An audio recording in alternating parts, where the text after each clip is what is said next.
या नबी अल्लाह व अला आलिका व अस्हाबिका या नूर अल्लाह व अला आलिका व अस्हाबिका या नूर अल्लाह। प्यारे आका मोहम्मद मुस्तफा सल्लल्लाहु अलैहि वसल्लम फरमाने वाली शान है जो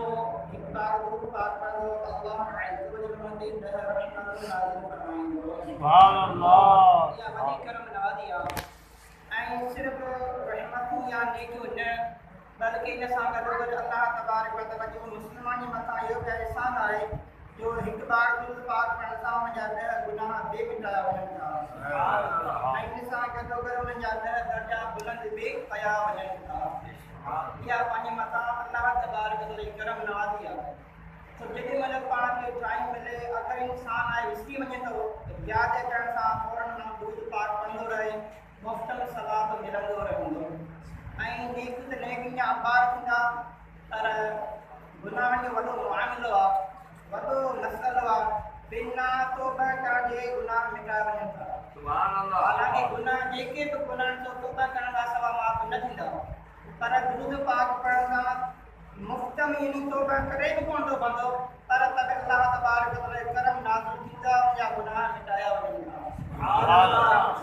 सल्लल्लाहु अलैहि हबीब सल्लल्लाहु अलैहि वसल्लम सलात व सलाम अलैहि या रसूलल्लाह। अल्हम्दुलिल्लाह अल्लाह तबारक व तआला जा इन जमाती मथा करम सारिया हर मस्जिद में रमज़ान मुबारक में पुरानी पाक जो ख़त्म मुबारक कयो वेंदो आहे ऐं इन सां गॾोगॾु अल्लाह जा एहसान ज़ारिया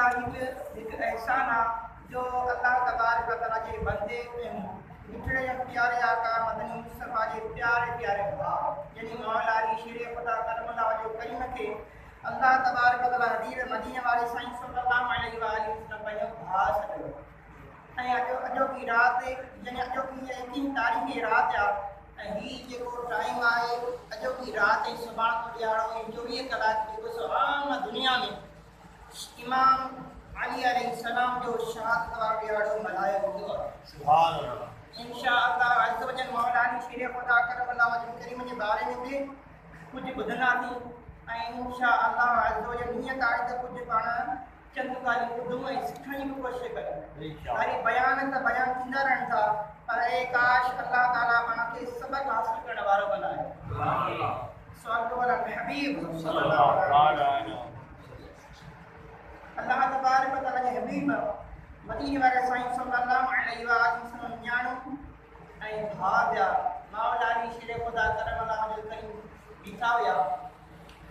साम्हूं जेको काफ़र हुया दीन जा दुश्मन हुया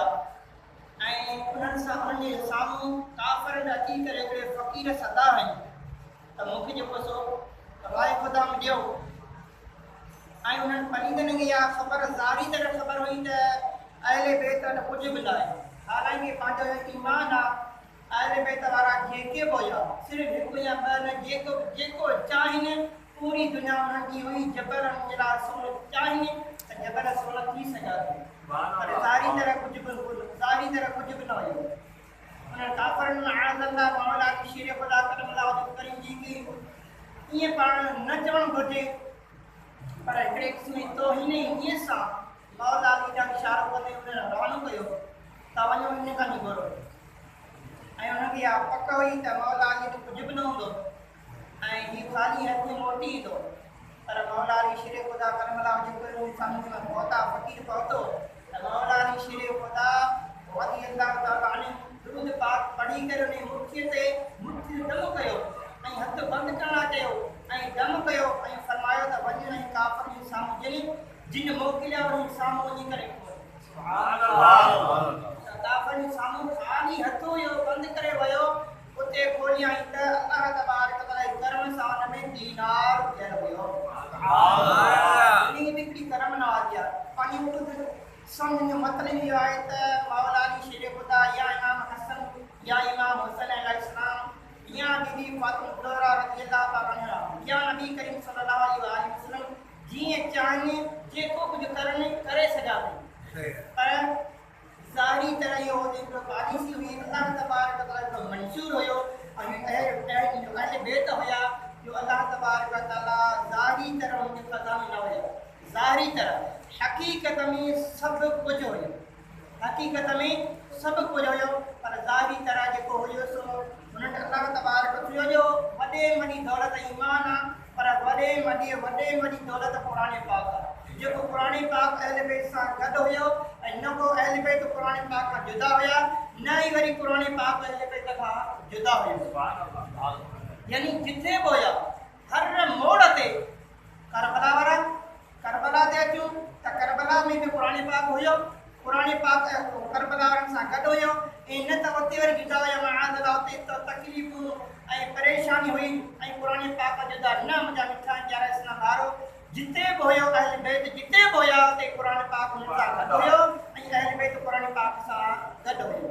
माण्हू मशहूरु वाक़ियो ॿुधो पिया त मौला अली शेर ख़ुदा करमला वजल करीम घोड़े जे हिक काब में पेर विझी ऐं ॿियो पेर वराए लांग वराए जो वधियऊं त मुकमल क़ुरान पाक पढ़ी छॾियऊं। अज़ीम करामत आहे, पर मक़सद पंहिंजो हिन मां मक़सद हासिल करियो त क़ुरान पाक हर जॻह ते गॾु हुयो। ये क़ुरान जिथे अहल बैत हुया उते क़ुरान पाक हुननि सां गॾु हुयो। इहा वॾी नेमत आहे। अल्लाह करे त पाण बि क़ुरान पाक पढ़ण वारा बणिजी पऊं, अल्लाह करे त पाण अहल बैत जे उसूलनि ते अमल करण वारा बणिजी पऊं। छो हिकिड़ी मोहबत आहे, ॿी हिकिड़ी ख़ाली मोहबत आहे। हिकिड़ो पीउ आहे, पीउ जो पुटु आहे, वॾे पुट खे वॾो दर्द हूंदो आहे, हर जॻह ते बसि मुंहिंजो बाबा या अचूं पाण पीरी मुरीदी ते वाही मुंहिंजो मुर्शिद आहे, बसि मुर्शिद खां सवाइ कुझु बि न आहे। मुर्शिद आहे या बाबो आहे, बाबे जो जेको चयो नथो करे उन उसूल ते नथो हले ऐं चयो बि नथो करे, जीअं पीउ चवे थो तीअं नथो करे, जीअं पीउ करे थो तीअं पुटु नथो करे, त उहो हक़ीक़त मोहबत में कूड़ो आहे, हक़ीक़त में मोहबत में कूड़ो आहे। हक़ीक़ी मोहबत आहे त बाबो हुजे, मुर्शिद हुजे या नबी करीम हुजे या मौला अली हुजे या केरु बि हुजे, वॾो आहे, वॾी इज़त माण्हू करे थो, उन इशारे ते अमल करे, इनखे चइबो आहे मञणु। ऐं बंदो बि हुनखे चइबो आहे। पाण आम इंसान पाण किथे हूंदा आहियूं, यार असां अलाह जा बंदा आहियूं, ऐं आम पाण इहो चवणु सही आहे, ग़लति कोन्हे, पर बंदो हुनखे चइबो आहे जेको इशारे ते अमल करे, सोचे न त यार अॻियां बाहि आहे, मौत आहे, मरी वेंदासूं, अलाह छा थींदो, कुझु बि कोन थींदो। अलाह तबारक व तआला जो बंदो सदाए ऐं बंदगी करे, इशारे ते अमल करे, इंशाअल्लाह मौज ई मौज आहे। जीअं ज़ारी तरह इमाम हुसैन अली मक़ाम हाराए विया, ज़ारी तरह, ऐं ज़ारी तरह यज़ीद पलीत फटे वियो, पर हक़ीक़त में मौला इमाम हुसैन अली मक़ाम बंदगी करे ॾेखारी। अल्लाह तबारक व तआला जेको उसूल हुयो उन ते इशारे ते अमल करे ॾेखारियो। ज़ारी तरह क़ुर्बान थी विया। पर मुंहिंजा मिठा प्यारा इस्लाम वारो, यज़ीद पलीत उहो आहे जो क़यामत ताईं सिर्फ़ु मुस्लिमान न हर फ़िरके वारा बीला हुजनि, बागड़ी वाणा केरु बि हुजे, पर यज़ीद पलीत ते लानत कंदा रहंदा। छो जो उन ज़ुल्म कया, हक़ीक़त में बंदगी करे ॾेखारी कयईं इमाम हुसैन अली मक़ाम। ऐं काश असांखे बि अल्लाह तबारक व तआला उहा बंदगी करण वारो बनाए। इमाम हुसैन अली मक़ाम आख़िर में सभिनी खां वॾो पाण खे सबक़ कहिड़ो ॾिनो? निमाज़। सब्र त सब्र ई दंग हुयो, सब्र जी हद आहे, पर सभिनी खां वॾो सबक़ हुयो त निमाज़ हुयो। ऐं काश अल्लाह पाण खे बि निमाज़ पढ़ण वारो बनाए। सल्लल्लाहु अलैहि वसल्लम।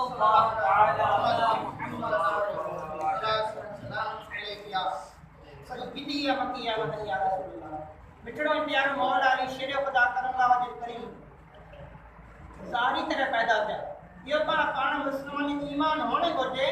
त मौला अली शेर ख़ुदा ज़ाहिरी तरह पैदा थिया। पंहिंजे इहो जुमिलो पाण दिमाग़ में रखूं, कॾहिं बि इहो न चऊं त मौला अली मरियो, फलाणी तारीख़ वो मरी वियो, फलाणी तारीख़ फलाणो वलो वॾी मरी वियो, फलाणी तारीख़ नबी करीम मरी विया, कॾहिं बि न अचनि। इहो चई सघे त माण्हू ऐं चवणु घुरिजे त ज़ाहिरी तरह मौला अली फलाणी तारीख़ पैदा थिया, हालांकि पहिरियां खां हुया।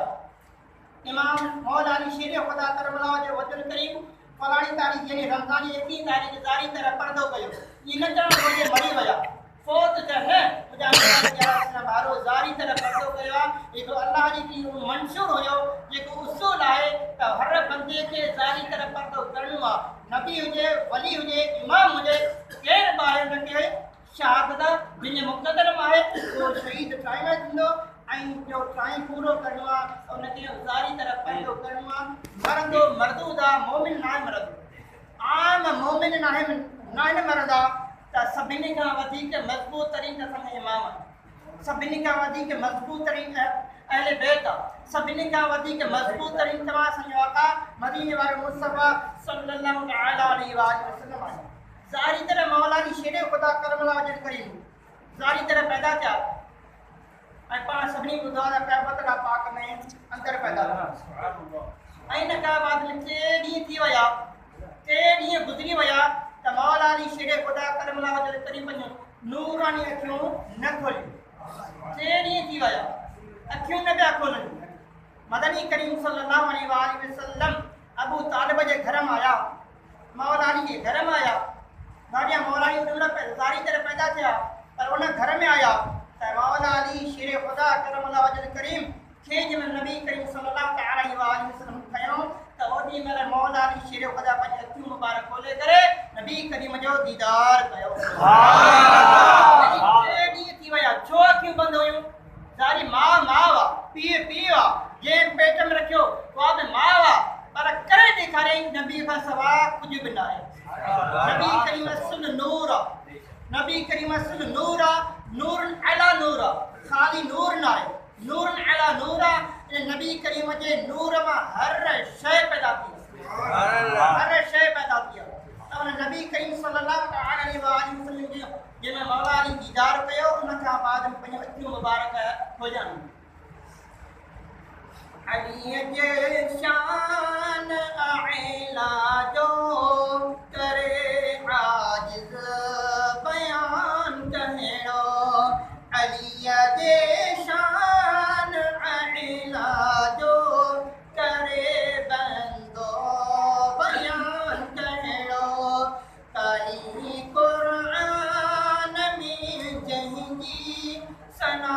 खुद के बेरिया आहे, कई कुरान में जंहिंजी सना खुद के बेरिया आहे, आईय जे शान आइला जो करे आजिज़ बयान कहिड़ो। मौला जी हकीकत, मौला जी जो शान बंदे के ताकत ही ना जो बयान करे सघे। हा हिस्सो वठी सघे थो, पाण हिस्सो वठूं पिया, पाण हुन जो शान ॻाइण में हिस्सो वठूं पिया, ॿुधण में हिस्सो वठूं पिया, शान बयान नथा करे सघूं छो जो हुन जो शान अरफ़ आयल आहे। जंहिंखे मौला अली खे नबी करीम सल्लल्लाहु अलैहि वसल्लम पंहिंजो भाउ सॾियो आहे, भाउ सॾियो आहे यानी धंग आहे ऐं न्याणी त ॾिनी उहा बि नेमत आहे सां रब जे हुकुम सां, आम के मां बंदे हुकुम सां न, रब जे हुकुम सां मौला अली खे नबी करीम पंहिंजी न्याणी मुबारक ॾिनी। भाउ किथे सॼाई, भाउ त भाउ आहे छो जो कमो बेश 32-33 साल नबी करीम खां मौला अली नंढा हुया ऐं नबी करीम सल्लल्लाहु अलैहि वसल्लम हथनि में मौला अली पलिया मौला अली नबी करीम जे हथनि मुबारकनि में पलिया। वरी मक्के छॾे करे मदीने में पहुता त उते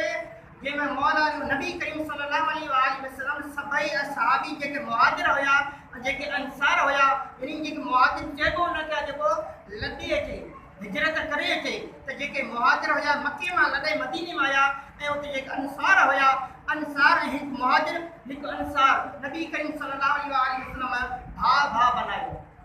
ऐं किस्सो त वॾो आहे, मामलो वॾो आहे पर मुख़्तसर पाण ॿुधूं था त भाउ बनायो वियो त मौला अली शेर ख़ुदा करम वजल करीम अकेला बची पिया। नबी करीम बारक में हज़रत या रसूल अल्लाह सल्लल्लाहु अलैहि वसल्लम सभिनी खे तव्हां भाउ बनाए छॾियो, अखियुनि मुबारक नाल लुड़का वही आया ऐं आऊं अकेलो रही वियो। जंहिंजे मां नबी करीम सल्लल्लाहु अलैहि वसल्लम फरमायो, ऐं अली तू दुनिया ऐं आख़िरत में मुंहिंजो भाउ आहे। सुभान अल्लाह। दुनिया ऐं आख़िरत में यानी सिर्फ़ हिते न, सिर्फ़ हिन दुनिया में न बल्कि आख़िरत में भी नबी करीम सल्लल्लाहु अलैहि वसल्लम वाले मौला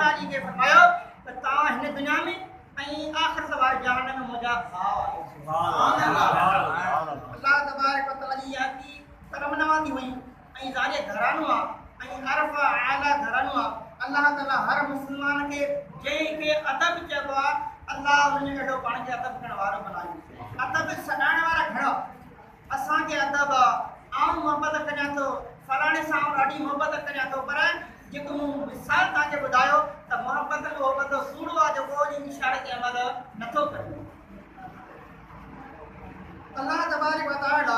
पंहिंजे प्यारे कलाम क़ुरान पाक में मौला अली शान बयान बेहतरीन अंदाज़ सां कयो आहे ऐं हूअं बि नबी करीम सल्लल्लाहु अलैहि वसल्लम में काफ़ी हदीस में मौला अली शान क्लियर ऐं साफ़ ॿुधायो आहे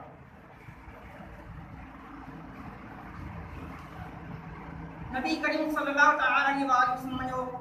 मौला अली ते एॾो करम हुयो ऐं फैज़ान हुयो जो ज़ारी तरह नबी करीम सल्लल्लाहु अलैहि वसल्लम ने दुनिया में पर्दो कयो ज़ारी तरह पर्दो कयो त मौला अली शेर खुदा करम अल्लाह जो करीम पंहिंजे हथनि मुबारक सां गुस्ल ॾिनो गुस्ल ॾियण खां बाद में फारिग थिया त नबी करीम सल्लल्लाहु अलैहि वसल्लम जे पंहिंजे अखियुनि नूरानी अखियुनि मां मुबारक मां थोड़ा थोड़ा कतरा निकली आया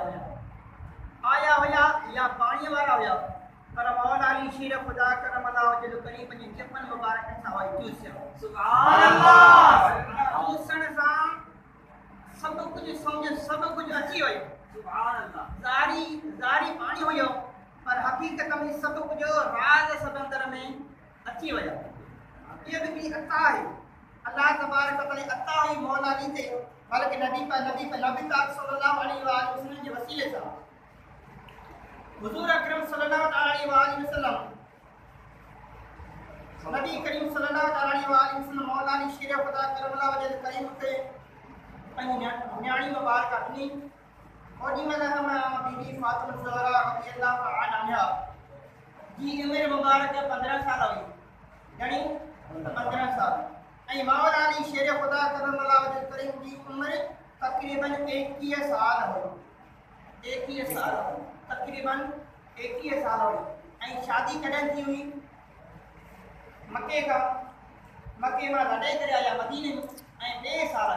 पहिरें साल में न बल्कि 2 साल में और शादी मुबारक थी ऐं शादी जा शाहिद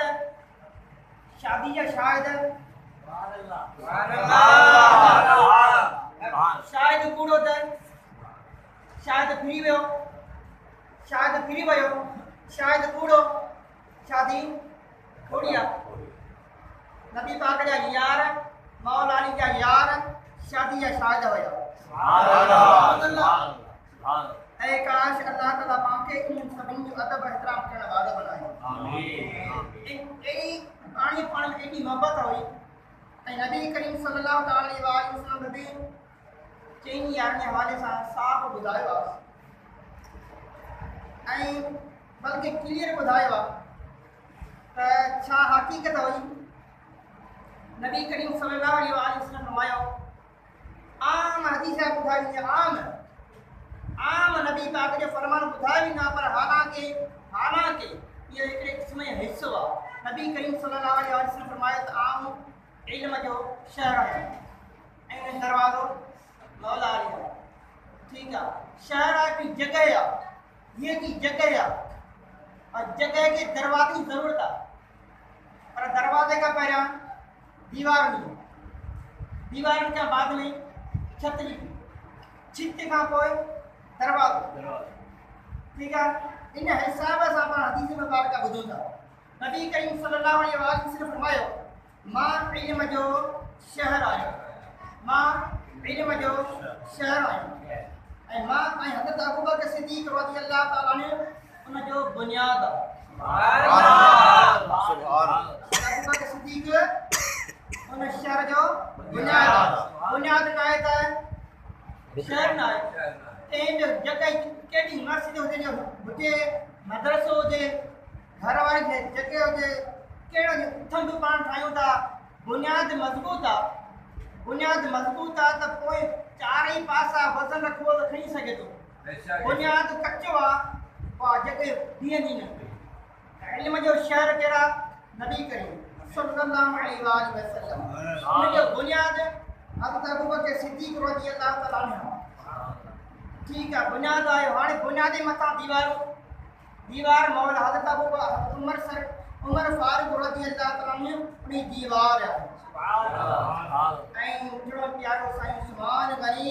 उन जी छत है। सुभान अल्लाह। छत नाए दीवार केडी भी वडी आ चोर अची सघंदा। चित नाए त दीवार पाण केडी भी ठायूं पर चोर जे अगर खजानो रखियल आ त वडे खां वडी चाड़ी खणी अची ईंदा ऐं चुपी सघंदा, चोरी करे सघंदा, पर उन शहर जी जित जेका साईं उस्मान वडी आहे। अजा मिठाई तेरा इस्लाम बरो आखिर में आए त मौला अली शेर खुदा करबला वजल करीम उन शहर जो दरवाजो। सुभान अल्लाह। ये वेडी सारी हदीस मुबारक मजबूत तरीन हदीस आ। इन सबई अकीदा शुमार है। सुभान अल्लाह। अल्लाह अज़्ज़ वजल अहले सुन्नत जो अकीदो इन में मजबूत है। ऐं इना कहीं चार अलग इन वो अलग जिते दिस चार ही गदा जिते वणो चार ही गदा नबी चार यार जो दीन जो कम कयो पहरिया जो तीन यार दीन जो कम कयो उन में हर गाल में सलाहकार मुशीर मौला अली है। सुभान अल्लाह। सलाहकार मुशीर हर जगह ते गड जेको भी नओ कम कयो वयो सलाह का सवाल न कयो वयो। हर कम में हर सलाह में मौला अली गड वयो। अरे एडा कम थिया। ऐ काश अल्लाह पाण के प्यारो हकीकत में अदब करण वारो बनाए। आमीन। सल्लल्लाहु अलैहि हबीब सल्लल्लाहु अलैहि वसल्लम सलात व सलाम अलैका या सय्यदी या मकी या मदनी या रसूल अल्लाह। सोनिया का मदनी मुस्तफा सल्लल्लाहु अलैहि वसल्लम फरमाइता जय अली के महबूब रखियो, जय मना बंदो, जय मोमिन, जय मुसलमान मौला अली के महबूब रखियो, उन मुखे महबूब रखियो, जय मुखे महबूब रखियो उन अल्लाह ताला के महबूब रखियो। सुभान अल्लाह। अगते नबी पाक सल्लल्लाहु अलैहि वसल्लम फरमायो जय अली सा बुग़्ज़ रखियो उन मूसा बुग़्ज़ रखियो, जय मूसा बुग़्ज़ रखियो उन अल्लाह तबारक व तआला सा बुग़्ज़ रखियो। यानी अली सा मोहब्बत रखण फर्ज़ है। यो मन मसलो पाण याद रखो मौला अली सा मोहब्बत रखण फर्ज़ है। जेको मौला अली शान में जरे बराबर उनिया बिया करे तो गुस्ताखी करे तो या घट में गलाए तो या उन के न तो मनियो मुसलमान ना ये पानी ईमान शर्त ईमान शर्त ये उन के घट में गलाए तो शान घटाए तो शान घटाण वारो भी इस्लाम का बार है उन के माज़अल्लाह घट में गलाण वारो तो ज़ालिया इस्लाम का बार। अल्लाह ताला ने पाण के अदब करण वारो बनाए। ॾाढी अपनी जान हुई नबी करीम थे या अहले बैत और क्या या साहबा किराम की जान वो तो हुआ ताकत खजाना हुआ पर आम मुसलमान की जान। नबी करीम सल्लल्लाहु अलैहि वसल्लम फरमायो त मुसलमान की जान यानी पैर में करके के कंट्रोल लगे त मथे में तकलीफ थींदी आ। ये मुसलमान की जान आइन पर ए काश अल्लाह मुसलमान के अड़ी जान बनाए। सल्लल्लाहु अलैहि वसल्लम सलात व सलाम अलैका या सय्यदी या मकी या मदनी या रसूल अल्लाह। हुजूर नबी करीम सल्लल्लाहु अलैहि वसल्लम फरमायो अली के चेहरे के ॾिसण इबादत आहे। वॾी ॻाल्हि आहे। मां जो चेहरो ॾिसण भी इबादत आहे। आपे जो चेहरो मुबारक ॾिसण भी इबादत आहे। पर नबी करीम सल्लल्लाहु अलैहि वसल्लम साफ़ ॿुधायो त मौला अली जो चेहरो जो जेको दीदार करे तो सो दीदार करण में इबादत में शुमार। सुभान अल्लाह। ये दोनों शान मौला अली शेर खुदा करमल्लाहु वजह करीम की अल्लाह तबारक व तआला ने पाण की सच्ची मोहब्बत आप फरमाए। पाण मुस्ता सिखूंगा गालियां बयान करने का उठना भाई पाण चंद गालियां सीखने की कोशिश करनी का। मौला अली शेर खुदा करमल्लाहु वजह करीम पाण बुधो त जिते भोजन त कुरान पाक गड मौला अली शेर खुदा फरमायो आऊं चाया जेडी मैं आऊं चाया त अल्लाह मूसा गलाए। मौला अली फरमायो जेडी मैं आऊं चाया त अल्लाह मूसा गलाए ता कुरान पाक पढ़ना है। सुभान अल्लाह। मौला अली सही फरमायो त जेडी मैं मोजी दिल चले त आऊं अल्लाह सा गलायो त आऊं नमाज पढ़ना है। सुभान अल्लाह। यानी मौला अली सही इस पाए तरीके बुधायो यानी ये न कारण माज़ बाक़ायदा इसी रात में गलाइंदा या अल्लाह असां गलाइंदो पर मौला अली त मौला अली वॾो करीम आहे वॾो रहीम आहे रमज़ान जो अदब करणु मुस्लमानी मथां लाज़िम आहे रमज़ान जो अदब करणु मुस्लमानी मथां लाज़िम आहे जीअं मूंखे वाक़िअ मिलंदो आहे त मौला अली शेर ख़ुदा करम अला वजल करीम जी क़ब्र सां न विया त आदि क़ब्र ठम अल्लाह जी बारगाह में अर्ज़ कई या अल्लाह अज़्ज़ व जल हिन जो जेको अंदरियो हाल आहे सो मुंहिंजे लाइ ज़ाहिर कयो वञे ॾाढी ताक़त हुई ख़ज़ानो हुन जे हवाले हुयो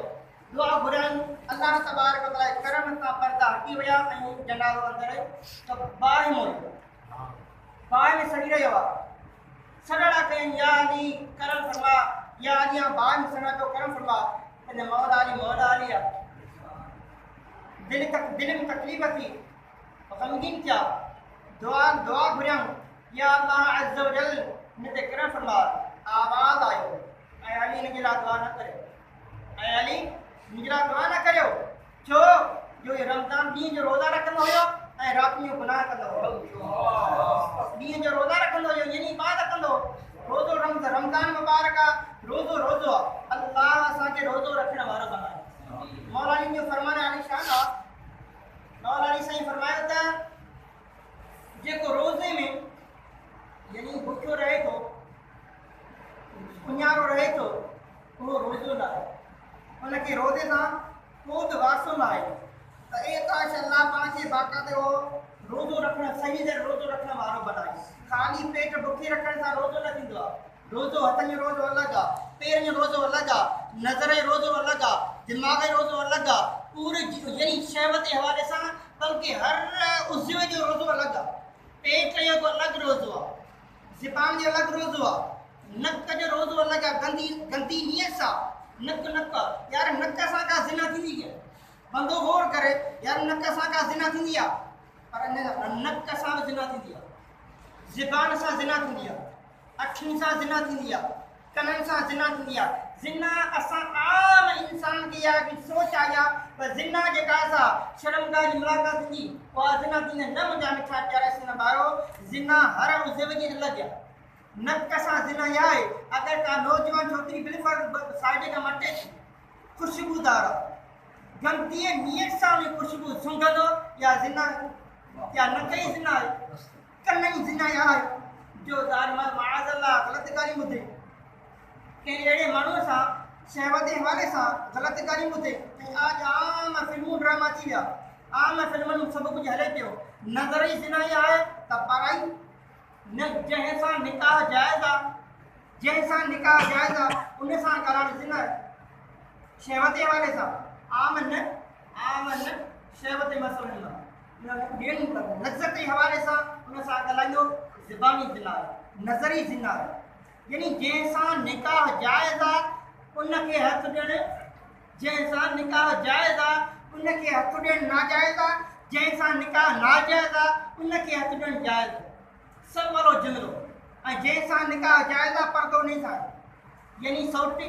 मासा थिया पुफा थिया मारो थिया ऐं प्लस इन खां अलावा ॿी जेकी बि औरतूं आहिनि उन जंहिंसां सवलो जुमिलो आम माण्हू पुछंदा निकाह कंहिंसां जाइज़ आहे उहो पर्दो कंहिंसां करणु घुरिजे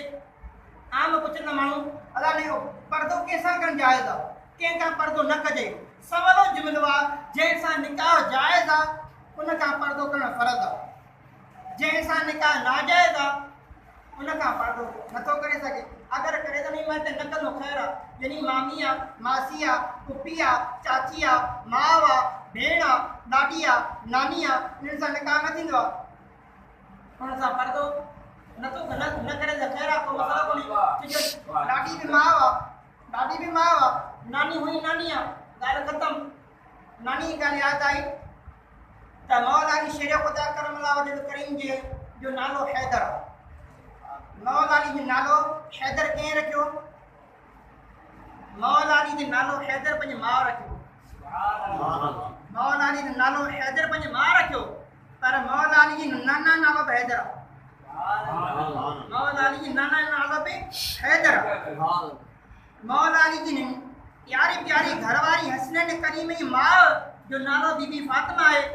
त हुन सां गॾु मौला अली माउ जो नालो बि फातिमा आहे मानी मोहबत हुई सिलसिलो हुयो अल्लाह पाण खे इन अदब करण वारो बनाए हाणे तू पर्दे हवाले सां त आम सवालो जुमलो याद रखी जो कदे भी केर भी किथे पूछे या पंहिंजो पाण सोच रखे त जंहिंसां निकाह जायज़ आहे उन खां पर्दो करणो आहे उन सां उनखे हथ नाहे ॾियणो जंहिंसां निकाह नाजायज़ आहे उनखे हथ ॾेई सघे थो त उन सां गॾो गॾु उन खां पर्दो बि नथो करे न अगरि नथो करे त गुनाह को बि न आहे ज़ाॾिया जंहिंसां निकाह नाजायज़ आहे उन खां पर्दो करो तो बि चवंदा यार अबा या अदा तूं छा थो करे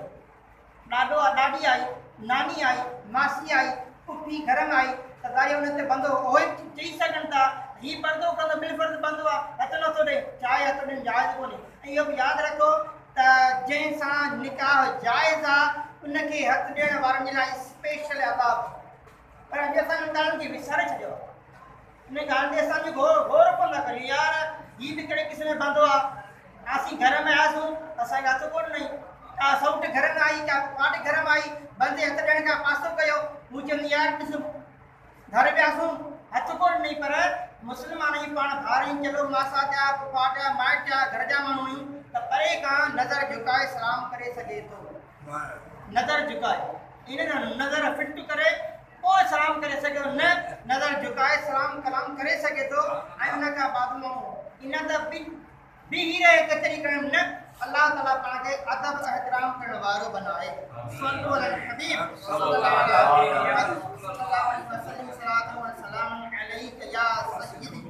या मसीह या मदनी या रसूलल्लाह अल्लाह तबारक व तआला काश पाण खे सही तरह सां उसूल ते अमल करण वारो बनाए अल्लाह तबारक व तआला कहिड़ो ऐसा जो पाण शान करण वारा आहियूं अल्लाह पाण खे हकीकी उसूलन ते अमल करण वारो बनाए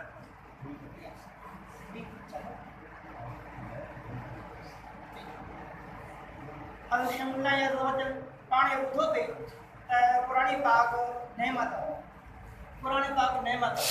आई अहले बैत सां गॾु कुरानी पाक अहले बैत कुरान पाक मां जुदा न कुरानी पाक अहले बैत खां जुदा पंहिंजे लाइ कुरानी पाक सिखणु लाज़िम आहे ऐं कुरानी पाक जी पाण ॿुधो आहे आम माण्हू चवंदा आहिनि जेके वज़ीफ़ा पढ़नि था जेके वज़ीफ़े जो शौक़ीन आहिनि यार मूं मौलवीअ खां पुछो या फलाणे पीर खां पुछो उन मूंखे हिकिड़ो वज़ीफ़ो ॿुधायो आहे मूं ॾाढो पढ़ियो पर मूं वारो कमु थिए कोन थो हा मां हिकिड़े क़िस्म जी शिकायत हूंदी आहे यार मूंखे फलाणे मौलवी या फलाणे पीर या कंहिं आमिल मूंखे वज़ीफ़ो ॾिनो मूं पढ़ियो पर मूंखे फ़ाइदो कोन थो थिए फ़ाइदो तॾहिं थींदो जॾहिं उन जेका पुराणे पाक आयत मुबारक मिली आहे उनखे सही अंदाज़ सां पढ़ियो वेंदो तॾहिं फ़ाइदो थींदो तालो तॾहिं खुलंदो जॾहिं असुल चाबी हूंदी उन जहिड़ो हिकिड़ो चाबो हिकिड़ी चाबी आहे पाकेट मां पाण 2 ताला कढूं था कढूं पर चाबी कान लॻंदी शिकिल हिकिड़ी आहे ताले जी शिकिल हिकिड़ी आहे पर चाबी हुन में कोन लॻंदी जे नथी लॻे त कमु कोन थींदो ईअं साॻियो उसूल आहे पुराणे पाक जो अगरि पुराणे पाक बंदो सही नथो पढ़े त उनजो कमु न थिए उनखे बरकतूं कोन मिलंदियूं छो रिवाज में आयो त इहो ई पुराणे पाक आहे कई माण्हुनि ते लानत कंदो आहे इहो पुराणे पाक छो लानत कंदो सही न पढ़ण वारे ते जीअं पुराणे पाक आहे पुराणे पाक में इन आख़िर में आयो वन हर ऐं आम बंदो इल्म न आहे अमल न आहे या कंहिं इल्म वारनि सां सुबत न आहे छा चवंदो वन हर हालांकि असुल छा आहे वन हर हाय हबछिया वन हर ऐं आम बंदो छा चवंदो वन हर की माना छा आहे बंदो गौर करे बंदो तवज्जो नथो करे मसलो तवज्जो करिजो जेको तवज्जो कंदो न हिकिड़ो मिसाल कंहिं माण्हू खे बीमारी लॻी केर बि हुनखे आजा यार तकलीफ़ बीमारी लॻी आहे फलाणे डॉक्टर सां राब्तो कर हू जंहिंमहिल गौर कंदो इन ॻाल्हि खे मञींदो पोइ गौर कंदो पोइ सलाह दिमाग़ में मशवरा कंदो पोइ कंहिं भाउ सां सलाह कंदो ख़बर पई 1000 रुपया फी वठे थो पैसा हथ कंदो पोइ इलाज लाइ कोशिशि कंदो न कमु थींदो त असां पुराणे पाक खे सही तरह पंहिंजी कोशिशि नथा कयूं पाण छा ॿुधो त वन हर पुराणे पाक में लिखियलु आहे वन हर त असांखे पढ़णो बि छा आहे वन हर जेको लिखियलु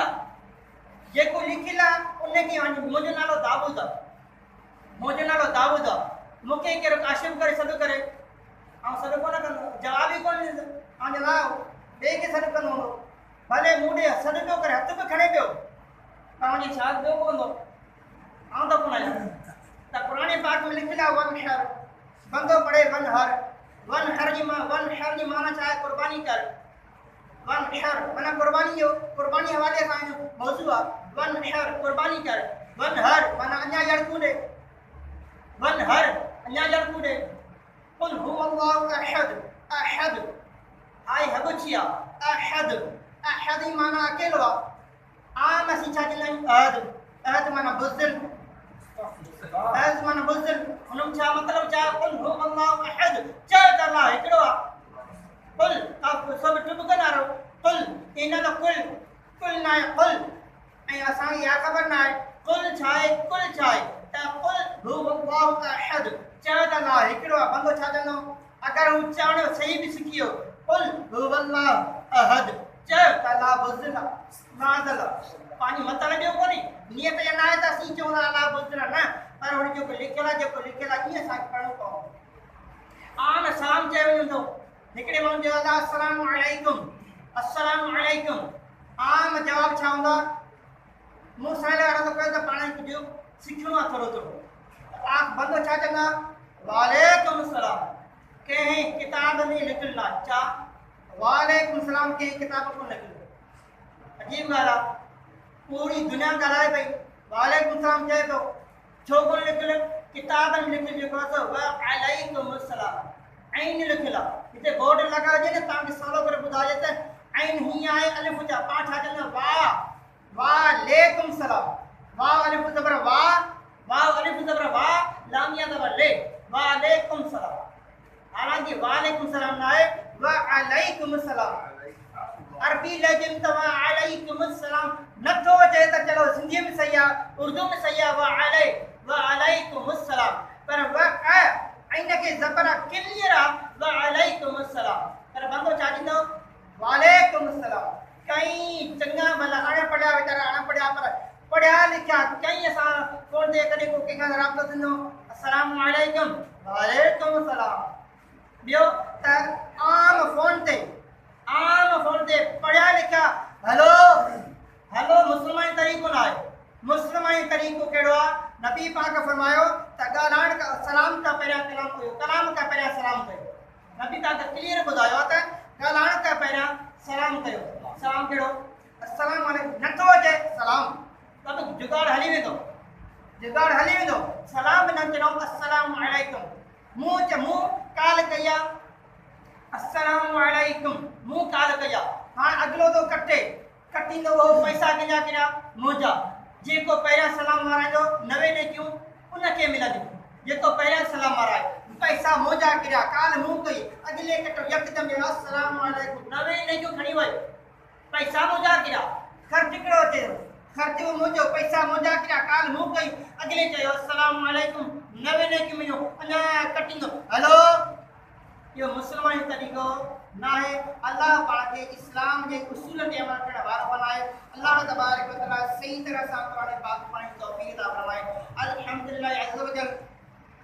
बालगन मदरसो ते लगंदो अल्लाह जी अब नेमत आहे बालगन मदरसो यानी वडन के कुरान पाक फी सबीलिल्लाह इशा नमाज का फौरन बाद पढ़ाया वेंदो इहा भी नेमत आहे अल्लाह तबारक व तआला किरो एहसान पूरी दुनिया में दावत इस्लामी का सवाइ जो माहौल ना है दावत इस्लामी में पूरी दुनिया में कई जगह ते अलग है पर इशा नमाज का फौरन बाद रब पाक के दरबार में फी सबीलिल्लाह वडन के कुरान पाक पढ़ाया वेंदो मु अर्ज पे के कुरान पाक सही पढ़ो अल्हम्दुलिल्लाह अल्लाह वजल सही तरह पढ़ाया वेंदो जिए कि जिए पढ़न जो हक है जिए पढ़न जो हक है जिए पढ़ाई जो हक है ये पढ़ाया वेंदो सभिनी की अर्ज आहे खास कर जेको पाड़े वारा मोहल्ले वारा सभिनी की अर्ज आहे अगर का मजबूरी न हुजे इंसान आहे 4 ॾींहं आयो 2 ॾींहं को कमु कारो को मसलो कोन्हे इहो न आहे यार 2 ॾींहं कोन आयो असां 100 रुपया ॾियणो पवंदो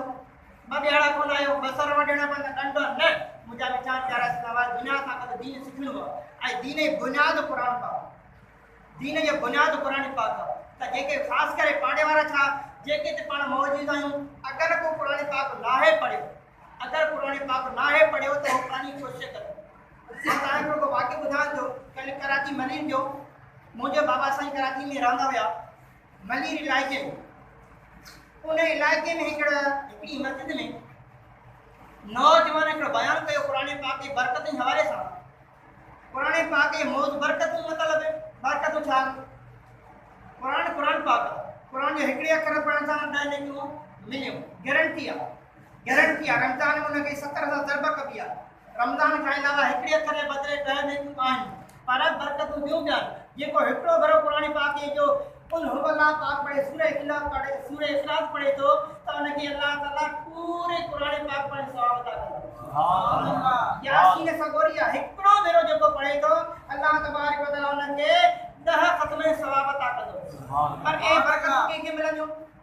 बरकतूं कंहिंखे मिलंदियूं? उन बंदे खे मिलंदियूं जेको सही तरह क़ुर पाक पढ़े। जेको क़ुर पाक सही न पढ़ंदो उनजे लाइ बरकत अल्लाह बहितर ॼाणे थो, अल्लाह ॾे त उनजो क़ादिर आहे, पर आम जेको उसूल जेको आहे उनजे लाइ उहे बरकतूं मुश्किल आहिनि। त हुन जेको नौजवान तक़रीर कई,